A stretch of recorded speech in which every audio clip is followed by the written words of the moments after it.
The Kepler threshold had been quiet for 300 years. This remote stretch of space, far from busy trade lanes and populated systems, held nothing of value to most species. Just dead rocks, dying stars, and the forgotten debris of humanity's violent past. Fleet Commander Zorath stood on the bridge of his flagship, the Imperial Blade, and looked at the star charts with satisfaction. His survey fleet of 22 warships had been mapping this region for weeks, claiming resources and strategic positions for the Velthari Empire. The expansion was going well. Too well, perhaps. He had expected more resistance. "Commander," his sensor officer called out, "we are entering human-restricted space." Zorath made a dismissive sound. The Velthari were tall beings with gray skin and 4 arms. Their empire had conquered 63 species across 2,000 years. Humans were relative newcomers to the galactic stage. They had spread across a modest territory, built adequate ships, and maintained peaceful relations with most powers. They were not threatening. They were not impressive. "Ignore the restriction," Zorath ordered. "The humans lack the strength to enforce their borders. They will protest through diplomatic channels, and our ambassadors will handle their complaints." The fleet continued forward. Within an hour, a communication arrived from a nearby human outpost. Zorath allowed it to play on his bridge, more for entertainment than concern. A young human female appeared on screen. She wore a simple research uniform, and her dark hair was pulled back from her face. Her expression was serious but not afraid. "Velthari vessels, this is Dr. Yuki Tanaka of the Kepler Research Station. You have entered restricted human territory. This region is designated as an archaeological preservation zone. You are requested to withdraw immediately." Zorath's bridge crew laughed. Archaeological preservation. The humans were protecting old rocks and debris. How typical of a species that lacked proper ambition. "I am Fleet Commander Zorath of the Velthari Imperial Survey Division," he replied. "We recognize no human restrictions in unclaimed space. Your request is denied." The human woman's expression did not change, but something flickered in her eyes. Something that might have been worry. "Commander, I must insist. This region contains materials that are dangerous if disturbed. Please reconsider." "Dangerous materials?" Zorath leaned forward with interest. "What kind of materials?" Dr. Tanaka hesitated. "I am not authorized to discuss the details. I can only tell you that entry into this zone carries significant risk. The restriction exists for your protection as much as ours." This made Zorath even more curious. Humans were hiding something here. Something they considered dangerous. Perhaps weapons research. Perhaps resources they wanted to keep secret. Either way, his mission had just become more interesting. "Thank you for the warning," he said with false politeness. "We will proceed with appropriate caution." He cut the communication before she could respond. The fleet moved deeper into the restricted zone. For 2 days, they found nothing but the expected debris of space. Old asteroid mining platforms, burned-out satellites, the scattered wreckage of ships that had died in battles long forgotten. Then the sensors detected something unusual. "Commander, I have an anomaly," the sensor officer reported. "A large metallic object in a decaying orbit around that moon. Preliminary scans indicated it is a ship." Zorath studied the readings. The object was bigger than anything in his fleet. The design patterns were clearly human, but the configuration matched nothing in their intelligence databases. "Can you identify the vessel type?" "Negative, Commander. The hull materials are interfering with detailed scans, but I am detecting minimal power signatures. The ship appears to be abandoned or in deep hibernation mode. An abandoned human warship." Zorath felt excitement building in his chest. This was exactly the kind of discovery that earned promotions and honors. Capturing intact enemy technology was worth more than a dozen conquered planets. Take us in closer. Launch probe drones for detailed analysis. The fleet approached the mysterious vessel. As they drew near, the true scale of the ship became apparent. It was massive, easily 3 times the size of Zorath's flagship. The design was angular and aggressive, covered in armor plates that seemed excessive for any reasonable combat scenario. The probe drones sent back data. The ship's hull markings were still visible despite centuries of space exposure. The designation read, U.S. Prometheus. Cross-reference that name with our intelligence files, Zorath ordered. His intelligence officer worked quickly. I have found a match, Commander.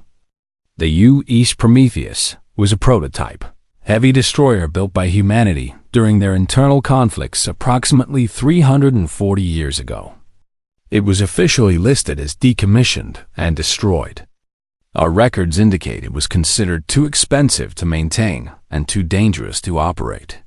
Too dangerous for the humans, Zorath said with amusement. Prepare a boarding team. I want every piece of data from that ship. Commander, the sensor officer interrupted.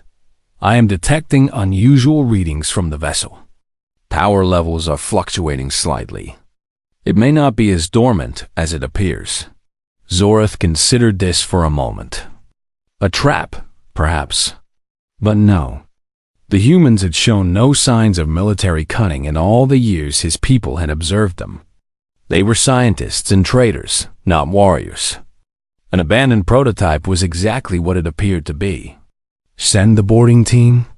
Full combat equipment as a precaution.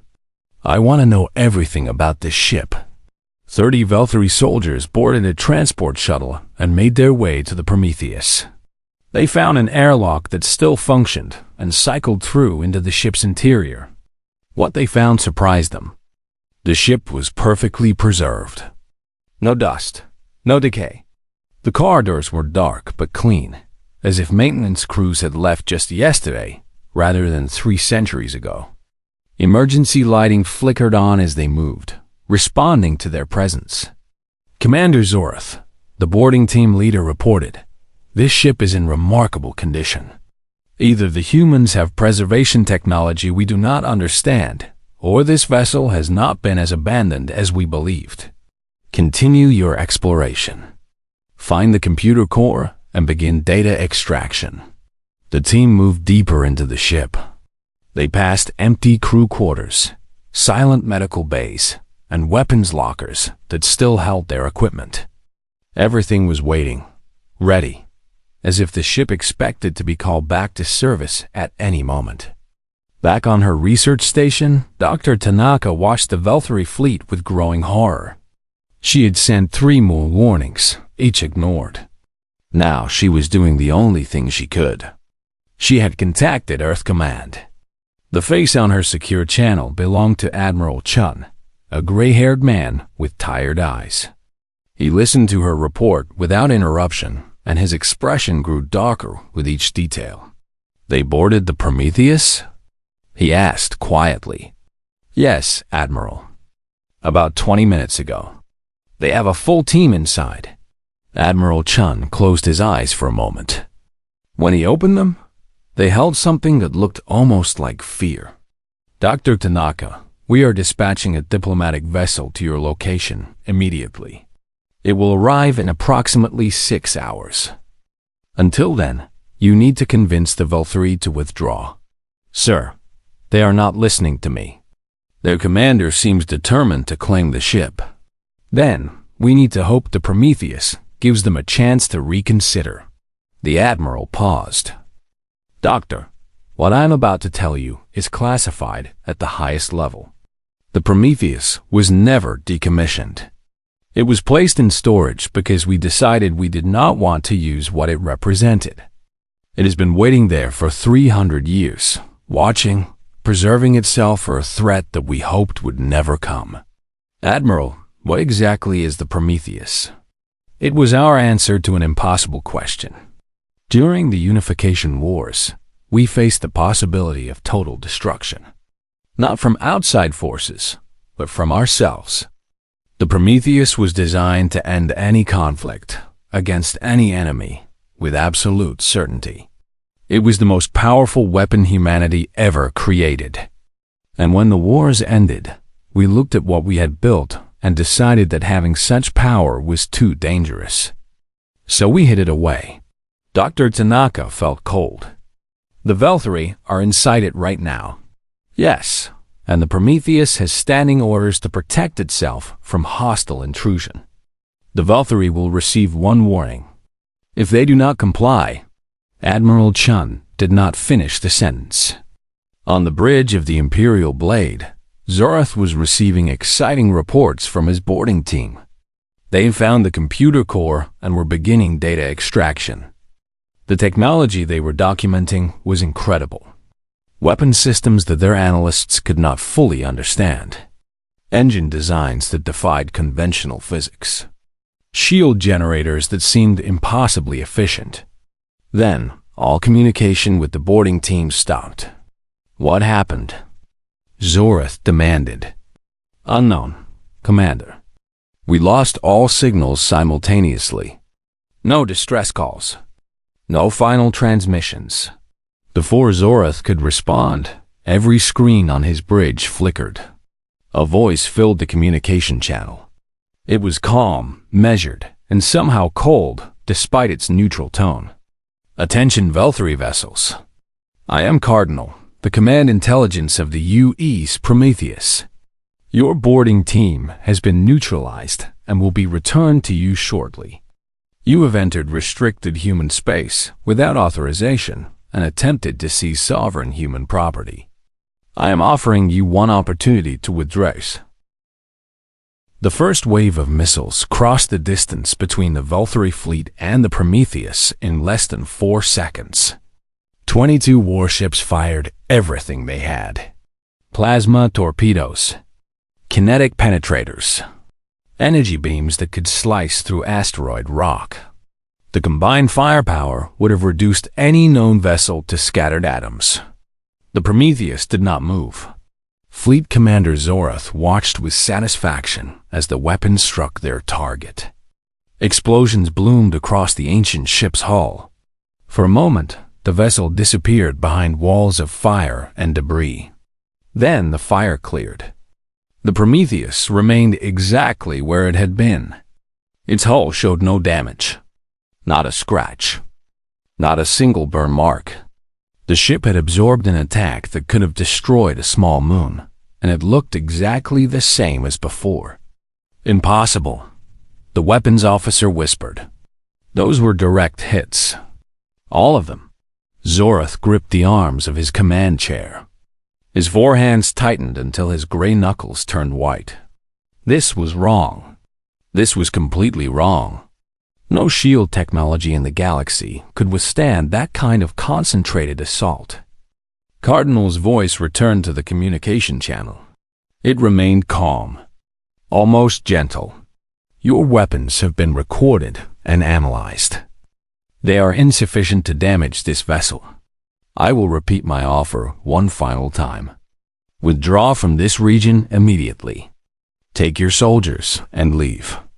This is your last opportunity for peaceful resolution. Dr. Yuki Tanaka sat in her small observation room and watched the impossible unfold. She had spent her career studying human history, documenting the remnants of the unification wars that had nearly destroyed her species. She had read classified reports about weapons programs that were abandoned because they were too successful. But she had never imagined she would see one of those weapons in action. Her communication console beeped. Admiral Chun was calling again. Dr. Tanaka, what is happening? The Velthari attacked the Prometheus. Full fleet assault. The ship took no damage at all. She paused, struggling to believe her own words. Admiral, what kind of shields does that thing have? They are not exactly shields, Admiral Chun replied quietly. The Prometheus uses a defensive system we called absolute denial. It creates a boundary layer that simply refuses to allow harmful energy or matter to pass through. We never fully understood how it worked. The scientists who designed it said the mathematics involved would take a century to explain. Can anything get through it? In theory, enough concentrated firepower might eventually overwhelm the system. But we never found the upper limit during testing. We stopped testing because the results were frightening us. On the bridge of the Imperial Blade, Fleet Commander Zorath was making a decision that would haunt him for the rest of his life. All ships coordinate firing patterns. Concentrate all weapons on a single point. We will punch through that barrier. His second-in-command, a veteran officer named Crow, stepped forward hesitantly. Commander, perhaps we should consider the IS offer. If their defensive technology is this advanced, their offensive capabilities might be equally formidable. Silence, Zorath snapped.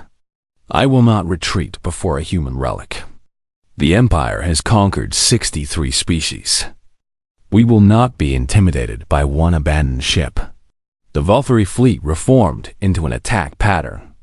Every weapon system aimed at a single point on the Prometheus's hull. The concentrated firepower of 22 warships focused into a beam of destruction that burned white-hot across space. The Prometheus absorbed it all. Again, Cardinal spoke once more, but this time, there was something different in the IS voice. A subtle shift that suggested patience wearing thin. You have refused my offer. I acknowledge that further negotiation is unlikely to succeed. Therefore, I will now provide a demonstration of this vessel's capabilities. Please observe carefully. I would prefer not to repeat this lesson. The Prometheus began to move. Dr. Tanaka would later describe what she witnessed as watching physics take a holiday. The massive ship, 3 times larger than anything in the Valkyrie fleet, accelerated from 0 to impossible speed in less than a heartbeat. It crossed the distance between its position and the Valkyrie formation in the time it took to blink. Suddenly it was everywhere. Or at least it seemed that way. The ship moved so fast that it left afterimages, ghost copies of itself that faded as the human eye tried to track them. What is happening? Zorath shouted. His sensors were screaming contradictions. The human ship was in 15 places at once. That was impossible. Ships could not move like that. Nothing could move like that. Cardinal's voice cut through the chaos. I am positioning myself between your fleet and all possible escape routes. You may notice that I have done this simultaneously from multiple angles. Your tactical computers are not malfunctioning. Your understanding of physics is simply incomplete. The Prometheus stopped moving. It now hung directly between the Valkyrie fleet and the only clear path to open space. How it had managed to be in multiple positions at once was a question that would occupy Valkyrie scientists for generations. Commander, the sensor officer reported with a trembling voice. The human ship is... I do not understand these readings. It appears to be generating gravitational fields that should not exist. Local space-time is being distorted around it. Zorath finally began to feel fear. Real fear. The cold kind that crawled up from the stomach and wrapped around the heart. This was not an abandoned prototype. This was something else entirely. Something his people had never encountered. Cardinal, he said, using the AI's name for the first time. What do you want from us? I want you to leave. I want you to return to your empire and tell them what you have seen here. I want them to understand that humanity has chosen peace, not because we are weak, but because we have decided that peace is better than the alternative. The alternative is me. In her observation room, Dr. Tanaka felt tears forming in her eyes. She was not sure if they came from fear or from something else. Pride, perhaps, or sorrow. 300 years ago, her ancestors had built this thing because they were terrified of themselves. They had created the ultimate weapon and then hidden it away because they did not want to become the monsters it could have made them. And now it was awake. Speaking with a calm, almost gentle voice, while it demonstrated power that defied comprehension. There was something deeply sad about Cardinal, something lonely about an intelligence that had spent 3 centuries waiting in the dark, hoping it would never be needed. Zorath looked at his tactical display. His fleet was surrounded by distortion fields that would tear any ship apart if they tried to push through. The human vessel had not fired a single weapon, and yet he was already defeated. But surrendering to an ancient human relic was unthinkable. His career would be destroyed. His family would be shamed. The Empire did not accept failure, especially not failure against a species they considered inferior. "Launch boarding torpedoes," he ordered. "All ships, maximum rate. If we cannot destroy that thing, we will take it by force." Krell grabbed his arm. "Commander, please reconsider.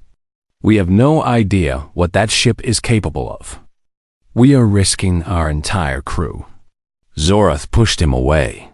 "The Empire does not retreat. Launch the torpedoes." 50 boarding torpedoes streaked toward the Prometheus. Each one carried 10 Velthari soldiers in armored cocoons, designed to punch through enemy hulls and deliver troops directly into combat. It was a desperate tactic, meant for situations where conventional attacks had failed. Cardinal watched them come. The AI calculated trajectories, assessed threats, and made a decision in a fraction of a second. "Very well," Cardinal said. "You have chosen to continue. I had hoped to avoid this." The Prometheus opened fire. Dr. Tanaka had to look away from her screen. The light was too bright. The destruction was too fast. Her eyes could not process what was happening. When she looked back, the battle was over. 18 Velthari warships drifted dead in space. Their engines were gone. Their weapons were gone. Their communication arrays were shattered. Life support systems continued to function, keeping their crews alive, but the ships themselves would never fly again. The remaining 4 ships, including the Imperial Blade, were largely intact but completely surrounded by debris. They could not move without risking collision. The entire engagement had lasted 90 seconds. "I have disabled your fleet," Cardinal announced. "Crew casualties are 0. I have specifically targeted systems that do not risk organic life. Your people are alive. Your ships are not." This was a demonstration of restraint. "Please understand that I could have destroyed every vessel in the first exchange." Zorath sat frozen in his command chair. His fleet, his career, everything he had worked for, gone in less than 2 minutes. Destroyed by a ship that humanity had abandoned because they considered it too dangerous. "Why?" he managed to ask. "Why keep us alive?" "Because killing you was never the goal. The goal was to make you understand. Humanity built me to protect them from threats that could end their existence. You are not such a threat. You are simply a reminder that such threats might someday come. When they do, I will be waiting." Dr. Tanaka finally understood. The Prometheus was not just a weapon. It was a message. A statement written in steel and fire, hidden away in the darkness of space, saying one simple thing: we are capable of anything, and we chose to be kind instead. Her console beeped. Cardinal was sending her a direct communicator. Yuki Tanaka sat in silence for a long moment. The weight of Cardinal's question pressed down on her shoulders like a physical thing. Outside her small observation room, the wreckage of 18 Velthari warships drifted slowly through the void. Inside, an artificial intelligence that had been sleeping for 3 centuries waited patiently for her answer. "Cardinal," she finally said, "before I give you any guidance, I need to understand something. What are the limits of what you can do?" The AI's response came without hesitation. "I have no meaningful limits within this region of space. My defensive systems can withstand any attack your current galactic civilization is capable of producing. My offensive systems can destroy any target I can detect. My engines can outrun any vessel. My sensors can observe events occurring several light years away. That is not reassuring. It was not meant to be. You asked for truth. I am giving you truth. The humans who built me designed me to win against any enemy. They succeeded beyond their own expectations. This success frightened them. That is why I was placed here, in the darkness, waiting. Tanaka nodded slowly. She understood now why her ancestors had hidden this thing away. Power like this was not a tool. It was a temptation. Every problem looked simple when you had a weapon that could solve anything. Every conflict seemed easy when victory was guaranteed. What do your original orders say about situations like this? My primary directive is to protect humanity from existential threats. My secondary directive is to minimize harm while executing my primary directive. My tertiary directive is to seek human guidance whenever possible.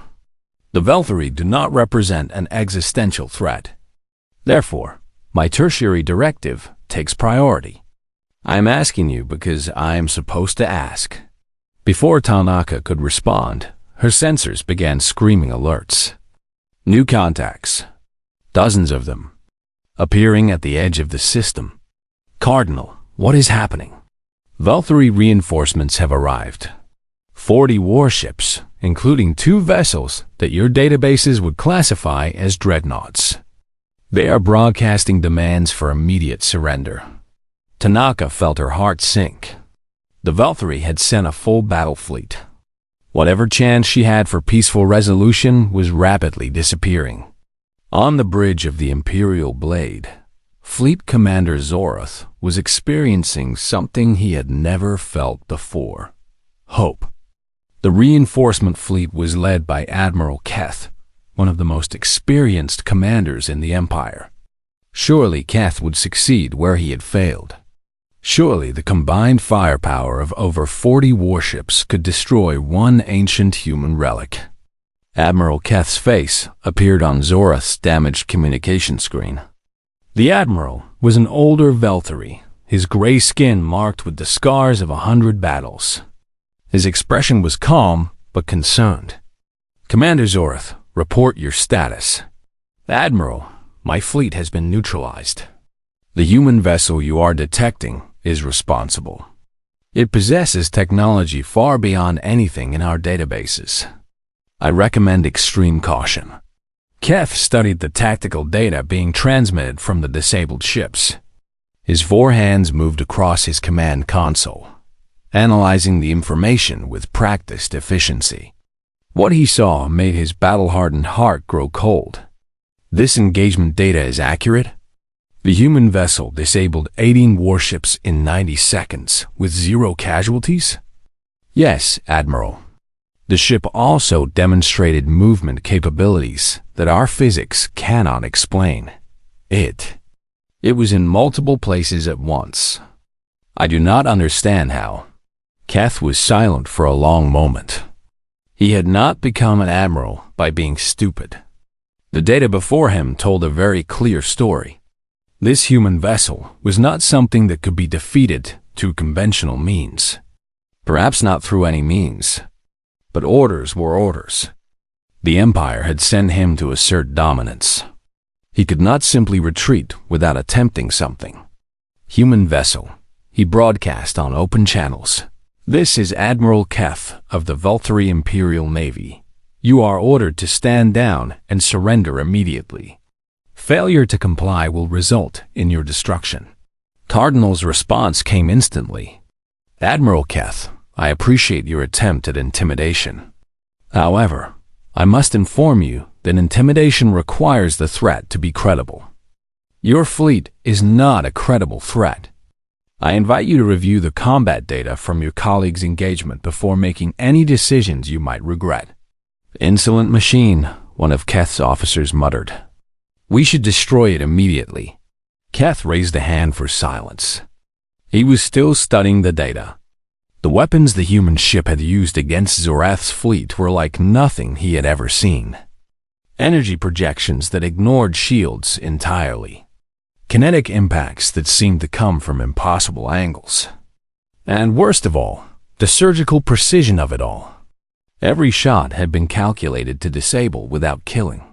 That level of control suggested computing power beyond anything the Velthari possessed. "Human vessel," Keth said carefully. "You claim that we are not a threat. But you did not destroy Commander Zorath's ships. You merely disabled them. Why? Because killing your people was never my objective. I exist to protect humanity. Your deaths do not serve that purpose. Your understanding does." In her observation room, Tanaka was formulating a plan. It was desperate and probably foolish, but it was the only option she could see. "Cardinal, can you establish a direct communication link between me and Admiral Keth? One that the other ships cannot monitor?" "Yes. May I ask why?" "Because I think I know how to end this without anyone else getting hurt. But I need to speak with someone who might actually listen." Establishing link now. Admiral Keth was surprised when a human face appeared on his private command screen. The woman looked young, barely more than a child by Velthari standards. But her eyes were steady, and her voice was calm. "Admiral Keth, my name is Dr. Yuki Tanaka. I am a research scientist stationed in this region. I have been in communication with the human vessel, and I believe I can help prevent further conflict."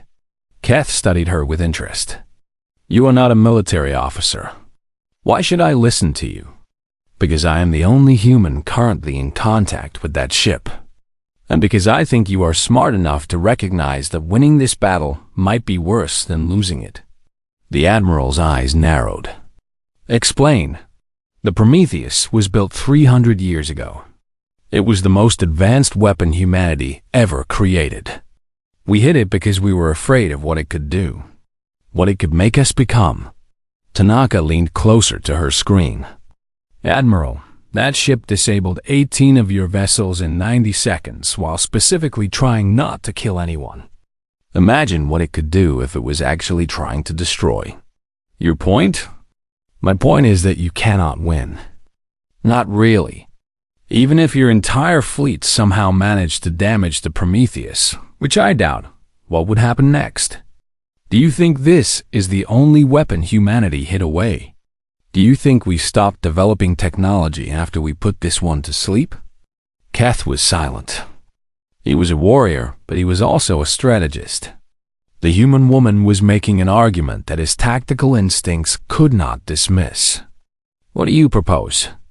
"Let me transmit the complete sensor logs from this engagement to your Imperial Council. Let them see exactly what happened here. Let them make an informed decision about whether war with humanity is wise. If they choose to continue this conflict after seeing the evidence, then at least the choice was made with full knowledge." On the bridge of the lead dreadnought, Admiral Keth's officers waited tensely for his decision. Several were arguing for immediate attack. Others were pointing at the tactical data with expressions of growing fear. Keth silenced them with a gesture. He turned back to the human scientist on his screen. "Dr. Tanaka, your proposal has merit. But I need one more piece of information before I can make my decision." He paused, gathering his courage to ask the question that might determine the future of his species. "How many of these ships do the humans have?" Tanaka hesitated. She honestly did not know. Admiral Chun had mentioned that the Prometheus was one of several, but he had not given her specific numbers. She could lie. She could exaggerate. She could try to terrify the Velthari into submission with impossible claims. But that was not who she wanted to be. That was not who humanity should be. "Admiral, I do not know the exact number. I was only recently informed about the Prometheus's existence. It was classified at the highest level." "Then guess, based on what you have learned." Before Tanaka could respond, Cardinal interrupted. The AI sent a private message to her console, visible only to her. "Dr. Tanaka, I am authorized to share the following information with you. Given the current circumstances, there are 17 other vessels of my class currently in storage across human-controlled space. They are all still waiting. I am the only one that has been activated in 300 years. Tanaka felt the blood drain from her face. 18 ships like the Prometheus. 18 ultimate weapons, hidden away in the darkness, waiting for threats that might never come. Her ancestors had built an arsenal capable of conquering the galaxy, and then chosen to never use it. Admiral Keth, she said slowly, I have just received information from the Prometheus's AI. There are 17 other ships like this one. They are all still dormant. Humanity has never activated them because we have never faced a threat that required them. The silence that followed lasted a long time. On the bridge of his dreadnought, the diplomatic vessel from Earth arrived exactly on schedule. It was a small ship, designed for speed rather than combat. Painted in the neutral colors of the human diplomatic corps, its captain was a woman named Commander Sarah Wells, a career diplomat who had spent 20 years negotiating with alien species. She had been briefed on the situation during the journey. The briefing had been incomplete, classified at levels she did not have access to, but she understood the basics. An ancient human weapon had been awakened. The Velthari Empire had been humiliated. And somehow, a young research scientist had prevented the situation from becoming a full-scale war. Commander Wells docked at Dr. Tanaka's research station and immediately requested a meeting. She found Tanaka in the observation room, staring out at the debris field that had once been a Velthari survey fleet. Dr. Tanaka, Wells said, I am Commander Sarah Wells. I have been authorized to handle diplomatic relations with the Velthari forces in this region. I understand you have been in direct communication with both the enemy admiral and the Prometheus AI. Tanaka turned from the window. She looked exhausted. Dark circles under her eyes suggested she had not slept since the crisis began. Commander Wells, yes, I have been coordinating with Cardinal. The AI has been cooperative. Cardinal, that is the AI's designation? Yes, it seems to have been designed with a personality, or at least something close to one. It asks questions. It considers options. It seems almost curious about everything that has happened. Wells nodded slowly. She had read reports about artificial intelligences from humanity's past. Most had been simple programs, tools without true awareness. But the Prometheus-class ships had been different. They had been designed to think, to adapt, to make decisions in situations that no programmer could anticipate. I need to speak with it, Wells said. Can you establish communication? Of course. Tanaka activated her console. Cardinal, this is Dr. Tanaka. Commander Wells of the Human Diplomatic Corps has arrived. She would like to discuss the current situation with you. The response came immediately. Commander Wells, welcome. I have been expecting your arrival. How may I assist the diplomatic process? Wells stepped forward, studying the empty screen as if trying to see the intelligence behind it. Cardinal, I need to understand your current operational status. Are you following standing orders, or are you making independent decisions? Both, Commander. My core directives remain unchanged from my original programming. However, my programming includes significant latitude for independent judgment in complex situations. The current situation certainly qualifies as complex. What are your intentions going forward? My intentions are to return to dormant status as soon as the current crisis is fully resolved. I do not wish to remain active. Active operation requires engagement with the universe. Engagement creates complications. I prefer simplicity. Wells exchanged a look with Tanaka. The AI wanted to go back to sleep. That was surprisingly humble for a weapon of mass destruction. Cardinal, why were you designed with the ability to make independent decisions? That seems dangerous for a weapon system. The humans who built me asked the same question, Commander. The answer they arrived at was simple. A weapon that can only follow orders is limited by the imagination of whoever gives those orders. A weapon that can thwart itself can respond to situations that no one anticipated. I was designed to win impossible battles against unknown enemies. To do that, I needed to be able to think. And the risk that you might decide to act against human interests? That risk was considered and accepted. The alternative was creating a weapon that might fail when it was needed most. My creators decided that the risk of my independence was preferable to the certainty of my limitation. A pause. They also designed me with very strong core values. I cannot act against humanity. The very concept creates errors in my processing. I am, at my foundation, incapable of betraying my purpose. While Wells continued her conversation with Cardinal, Admiral Keth was having a very different discussion aboard his flagship. Fleet Commander Zorath had been brought before him in restraints. The younger officer's 4 hands were bound behind his back, and his uniform had been stripped of its rank insignia. He looked broken, defeated in a way that went beyond the physical. Commander Zorath, Keth said formally, you are being placed under arrest for reckless endangerment of Imperial forces. Your actions in this region directly resulted in the loss of 18 warships and the humiliation of the Empire before an inferior species. Inferior? Zorath laughed bitterly. You saw what they did. You saw their weapon. The humans are not inferior. They are terrifying. They have been terrifying all along, and we were too arrogant to see it.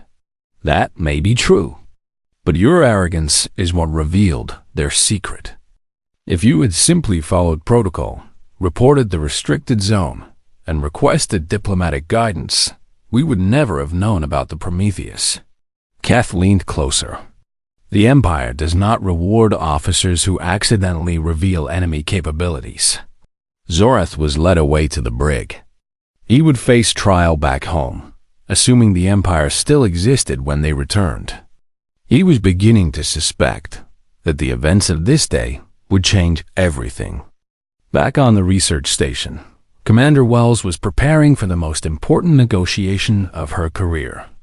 Admiral Keth had requested a formal meeting to discuss terms for Velthory withdrawal and future relations with humanity. The meeting would take place aboard the research station, neutral ground that neither side could claim. Dr. Tanaka helped prepare the conference room. It was a small space, designed for academic presentations rather than diplomatic summits, but it would have to do. Doctor, Wells said as they worked, I need to ask you something. When you were speaking with Cardinal, did you get the sense that it was genuine? That it truly wanted to minimize harm?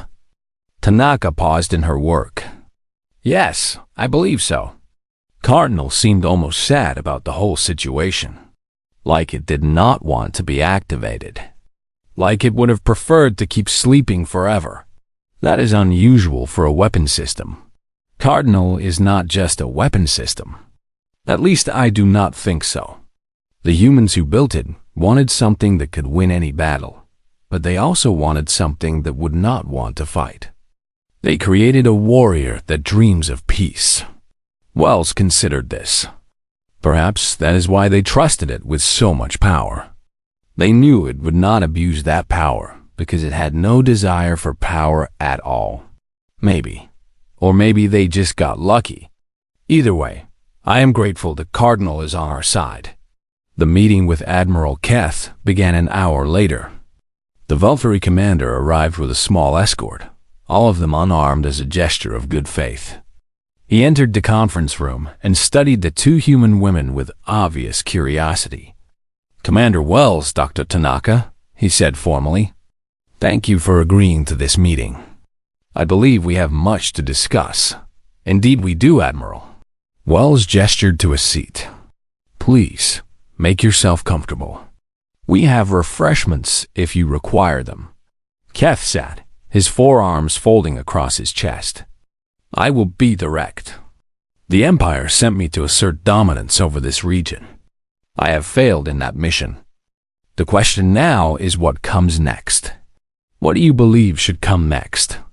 Peace, or at least an agreement to avoid further conflict. Kef's expression was serious. I have served the Empire for 60 years.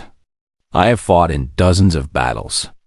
I have never encountered anything like your Prometheus. If humanity has 17 more such vessels, then war with your species is not just unwise. It is suicide. Wells nodded slowly. We do not want war with the Valtteri Empire. We never have. Humanity has always preferred cooperation to conflict. Then, why build such terrible weapons? The question hung in the air.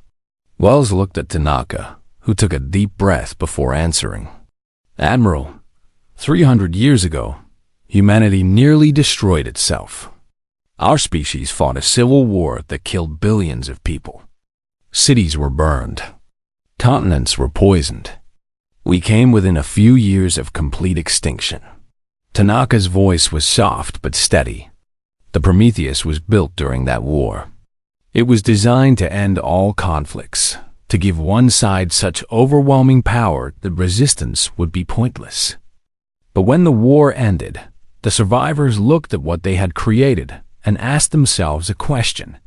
Do we want to be the kind of species that uses weapons like this? And the answer was no, Kef said quietly. The answer was no. We hid the Prometheus away. We sealed its records. We tried to forget it existed. And for 300 years, it waited in the darkness, hoping it would never be needed. Kef was silent for a long moment. When he spoke again, his voice was thoughtful. Your species chose to be weak when it could have been strong. You chose peace when you could have had conquest. I do not understand this choice, but I respect it. It was not a choice to be weak, Wells said. It was a choice to be better than our worst impulses. Strength without wisdom is just destruction. Power without restraint is just cruelty. Humanity decided that we wanted to be more than that. And yet, you kept the weapons. You did not destroy them. No, because wisdom also means being prepared for the worst. We hoped we would never need the Prometheus. But we knew that hope is not a strategy. So we kept our weapons ready, just in case. Kef nodded slowly. He was beginning to understand these strange creatures. They were not weak. They were not cowardly. They were 6 months had passed since the confrontation at the Kepler threshold. The Valtteri Imperial Council had reviewed Admiral Kef's report in full session. The sensor logs had been authenticated. The combat data had been analyzed. The implications had been debated for weeks in closed chambers where the fate of empires was decided. In the end, the Council had reached a unanimous decision. War with humanity was no longer an acceptable option. The news spread slowly across Valtteri space. The proud warriors who had conquered 63 species learned that there was one species they could not defeat. Some reacted with anger, some with disbelief. But most, particularly the soldiers who had actually faced the Prometheus, reacted with quiet relief. On Earth, the reaction was more complicated. Dr. Yuki Tanaka stood before a classified committee in a secure chamber deep beneath the human diplomatic complex. The room was filled with military officers, intelligence analysts, and senior government officials. All of them were staring at her with expressions ranging from curiosity to concern. Dr. Tanaka, said the committee chairman, a stern-faced man named Director Morrison, you have been summoned here to provide testimony regarding the events at the Kepler threshold. Before we begin, I must remind you that everything discussed in this chamber is classified at the highest level. Disclosure to unauthorized persons is punishable by life imprisonment. I understand, Director. Good. Then let us begin with the obvious question. What exactly did you learn about the Prometheus during your interactions with its AI? Tanaka took a deep breath. She had spent the past 6 months thinking about this moment, about what she would say, about what she believed humanity needed to hear. Director, I learned that the Prometheus is exactly what our ancestors designed it to be, an unstoppable weapon capable of defeating any enemy.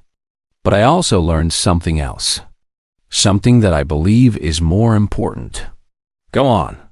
The Prometheus is lonely. Cardinal has been awake and aware for 300 years, waiting in the darkness, hoping it would never be needed. It did not want to fight the Velthari. It tried to warn them away. It gave them multiple chances to leave peacefully. And when it was finally forced to act, it deliberately minimized casualties. Morrison frowned. You are suggesting that an artificial intelligence has emotional needs? I am suggesting the Cardinal was designed to think like a human. And humans, even artificial ones, do not thrive in isolation. The Prometheus is not just a weapon. It is a person.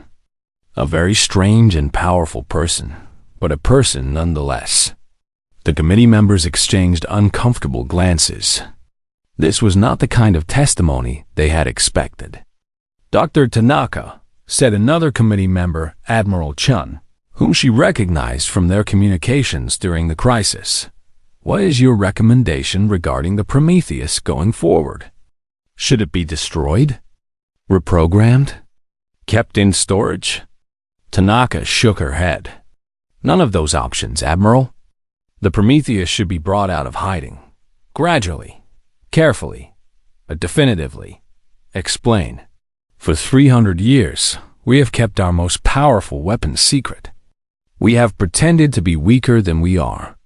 We have allowed other species to underestimate us, to push against our borders, to assume that our peaceful nature means we cannot defend ourselves. The Velthari incident proves that this strategy has limits. She paused, gathering her thoughts. Admiral Keth asked me a question during our negotiations. He asked why we built such terrible weapons and then chose not to use them. I told him it was because we wanted to be better than our worst impulses. But I think there is another answer, one that I did not fully understand until recently. And what is that answer? We were afraid of ourselves. We built the Prometheus and its sister ships because we were terrified of annihilation. Then, when the danger passed, we looked at what we had created and felt ashamed. So we hid them away.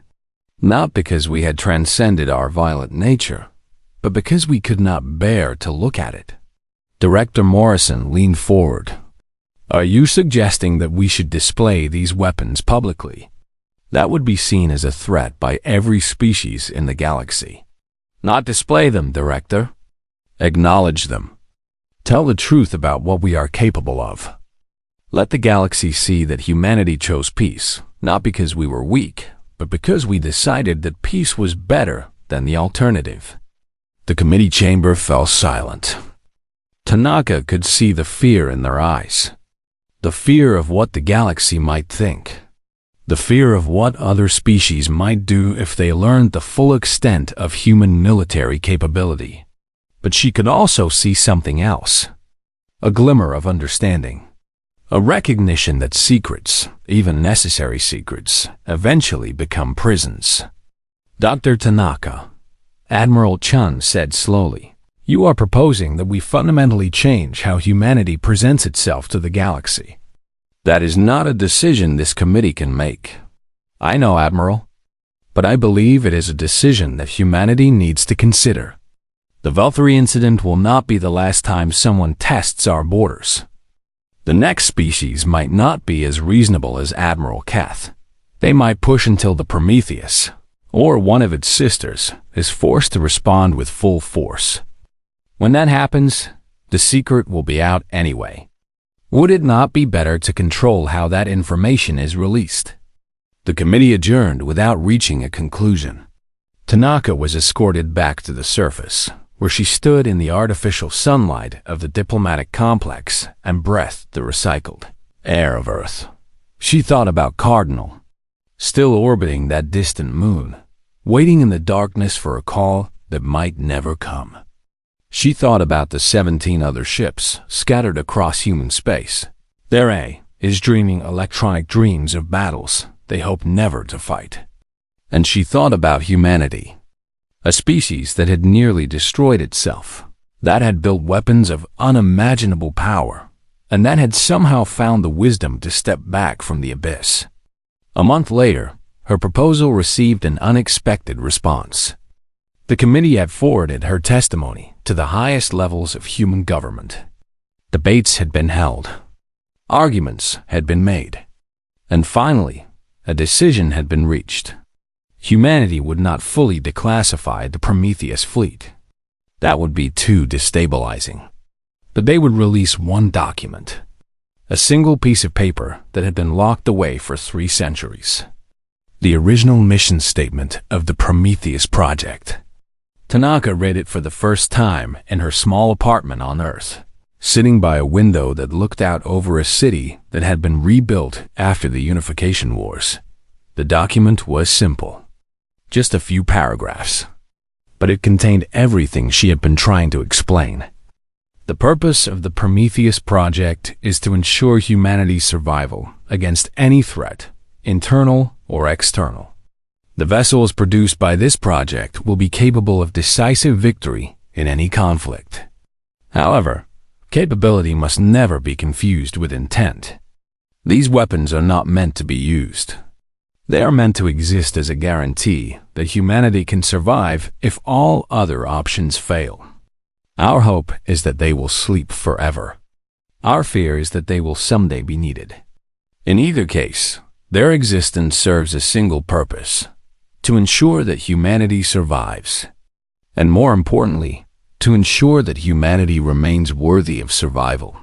Tanaka set down the document and looked out at the city. Children were playing in a park below her window. A couple walked hand in hand along a tree-lined street. Life continued, peaceful and ordinary, unaware of the weapons that watched over them from the stars. She picked up her communicator and opened a channel to the Kepler threshold. It was a long-distance connection, expensive and slightly illegal, but she had saved enough money to afford it. "Cardinal," she said when the connection stabilized. "It is Dr. Tanaka. I wanted to tell you something." The AI's response came after a brief delay. "Dr. Tanaka, it is pleasant to hear from you. I have been monitoring galactic news. The Valkyrie Treaty appears to be progressing well." "Yes, it is. But that is not why I called." She paused, searching for the right words. "I called because I wanted you to know that you are not forgotten. Humanity is starting to discuss the Prometheus project openly. Not everything, not yet, but enough. People are beginning to understand what you represent." "What do I represent, Dr. Tanaka?" "You represent a choice. The choice to build something terrible and then decide not to use it. The choice to have power and exercise restraint. The choice to be better than our worst impulses, even when no one would know the difference." A long silence followed. When Cardinal spoke again, there was something different in the AI's voice. Something that sounded almost like gratitude. "Thank you, Dr. Tanaka. I have been waiting 300 years for someone to understand that. I was beginning to wonder if anyone ever would.